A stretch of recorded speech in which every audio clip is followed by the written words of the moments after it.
دو بندوں کا واقعہ لکھا ہے، ایک نے زمین بیچی، ایک نے زمین خریدی۔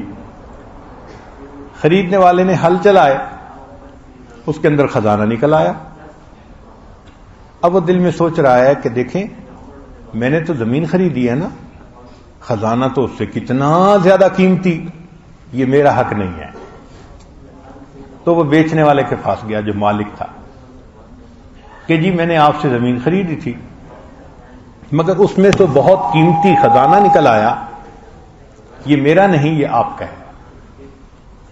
اس نے جواب دیا کہ جب میں نے زمین بیچ دی تو زمین میں سے جو فائدہ نکلے گا وہ آپ کا ہوگا، اب تو میرا حق اس پہ نہیں رہا، یہ آپ کا ہے۔ ایک کہے آپ کا ہے، دوسرا کہے آپ کا ہے، مسئلہ کیسے سلجھے؟ قاضی کے پاس چلیں۔ سبحان اللہ، آج کے دور میں مقدمے آتے ہیں، ایک کہتا ہے یہ میرا حق ہے، دوسرا کہتا ہے یہ میرا حق ہے۔ کہتے ہیں ہم اپنے حق کی خاطر خون کا آخری قطرہ بہا دیں گے، یہ آج کل کے مقدمے ہیں۔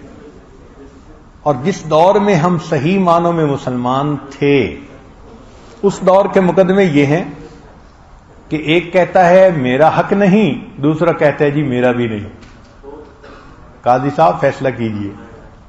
قاضی صاحب بھی حیران، چنانچہ اللہ نے ان کو پھر ویژن بھی بہت دیا تھا، فہم و فراست بھی بہت دی تھی۔ انہوں نے دیکھا کہ دونوں مخلص ہیں، انہوں نے دونوں سے حالات پوچھے، اولاد کے بارے میں پوچھا تو پتہ چلا کہ ایک کے ہاں بیٹا جوان تھا اور ایک کی بیٹی جوان تھی۔ تو قاضی صاحب نے کہا کہ میں مشورہ یہ دیتا ہوں فیصلے میں کہ اس بیٹے اور اس بیٹی کی شادی کر دی جائے اور ان کو جہیز کے طور پر یہ پورا کا پورا خزانہ دے دیا جائے۔